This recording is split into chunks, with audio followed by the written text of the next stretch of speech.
नाजरीन, कुरान मजीद में बहुत दिलचस्प और अनोखे वाक़यात हैं। आज भी कुरान पाक का अफसोसनाक वाक़या हमने सुनना है। ये वाक़या वाकई बहुत दिल दहला देने वाला वाक़या है। एक ऐसी दास्तान है जिसको सुनकर दिल गिरिया करने पर मजबूर हो जाता है। अल्लाह के नबी की बेटी का ऐसा इम्तिहान लिया गया कि उनका पूरा कुनबा शहीद हो गया। नाजरीन, बात होगी बाग़े फ़िदक पर। बाग़े फ़िदक, फ़िदक का बाग अहले तशय्युअ के नज़दीक तारीख़ इस्लाम का एक अहम मौजू है, जो हज़रत फ़ातिमा ज़हरा अलैहिस्सलाम, रसूल अकरम सल्लल्लाहु अलैहि वसल्लम और खिलाफत की इब्तदाई दौर के मसाइल से जुड़ा हुआ है। अहले तशय्युअ के मुताबिक फ़िदक एक बाग था जिसे रसूलुल्लाह सल्लल्लाहु अलैहि वसल्लम ने खैबर की फ़तह के बाद अपनी मलकियत में लिया था और हज़रत फ़ातिमा ज़हरा अलैहिस्सलाम को बतौर हिबा तोहफ़ा अता किया था। इस वाक़े की तफसील दर्ज झैल है। फ़िदक का मकाम और अहमियत। फ़िदक मदीना के शुमाल में खैबर के करीब वाक़या एक ज़री ज़मीन थी जो खैबर की जंग के बाद बग़ैर किसी जंग के मुसलमानों के कब्ज़े में आई थी। कुरान करीम में सूरतुल हशर की आयत 6 के मुताबिक ऐसी ज़मीनें जिन्हें बग़ैर जंग के हासिल किया जाए वो रसूलुल्लाह सल्लल्लाहु अलैहि वसल्लम की मलकियत शुमार होती हैं। फ़िदक की अता। रवायात के मुताबिक जब खैबर फ़तह हुआ तो रसूलुल्लाह सल्लल्लाहु अलैहि वसल्लम ने फ़िदक हज़रत फ़ातिमा ज़हरा अलैहिस्सलाम को बतौर हिबा दिया।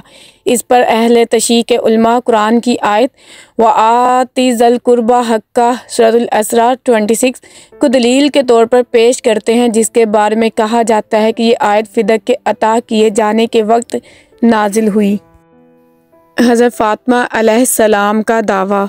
रसूलुल्लाह सल्लल्लाहु अलैहि वसल्लम की वफ़ात के बाद जब खिलाफत हज़रत अबू बकर के सुपुर्द हुई तो फ़िदक हज़रत फ़ातिमा ज़हरा अलैहिस्सलाम की मलकियत से ले लिया गया। हज़रत अबू बकर रज़ियल्लाहु अन्हु ने मौक़िफ़ इख्तियार किया कि अम्बिया अपनी जायदाद बतौर विरासत नहीं छोड़ते और जो कुछ उनके पास होता है वो उम्मत के लिए होता है। इस पर हज़रत फ़ातिमा अलैहिस्सलाम ने एहतजाज किया और मस्जिद नबवी में मशहूर खुतबा फ़िदकिया दिया। खुतबा फ़िदकिया। अहले तशय्युअ की रिवायात के मुताबिक खुतबा फ़िदकिया एक अहम खुतबा है जिसमें हज़रत फ़ातिमा अलैहिस्सलाम ने खिलाफत के इस फ़ैसले पर तनकीद की और कुरान और सुन्नत की रोशनी में अपना हक़ बयान किया। इस खुतबे में ना सिर्फ फ़िदक का मामला बल्कि खिलाफत और उम्मत के इज्तिमाई मामलात पर भी रोशनी डाली गई है। अहले तशय्युअ का मौक़िफ़। अहले तशय्युअ के नज़दीक फ़िदक सिर्फ़ एक ज़मीन का मामला नहीं बल्कि खिलाफत, अहले बैत अलैहिस्सलाम के हकूक़ और इस्लामी क़यादत के असूलों की अलामत है।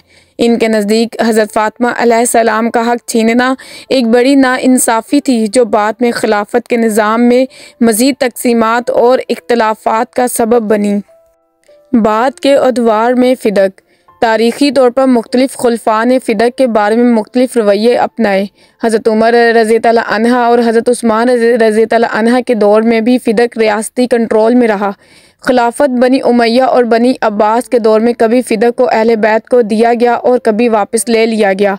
अहले तशय्युअ के मुताबिक इमाम जाफ़र सादिक़ अलैहिस्सलाम के दौर में फ़िदक के मसले को ज़्यादा शिद्दत से बयान किया गया ताकि अहले बैत अलैहिस्सलाम के हकूक़ को वाज़ेह किया जा सके। फ़िदक की मायनवी अहमियत। अहले तशय्युअ के उलमा फ़िदक को अहले बैत अलैहिस्सलाम की मज़लूमियत की अलामत समझते हैं। इनके नज़दीक ये वाक़या इस बात की दलील है कि किस तरह अहले बैत अलैहिस्सलाम के हकूक़ को खिलाफत के सियासी मामलात की भेंट चढ़ाया गया। मेरी रूहानी माँ सैयदा फ़ातिमा ज़हरा अलैहिस्सलाम हमेशा सच्ची और हक़ पर थीं।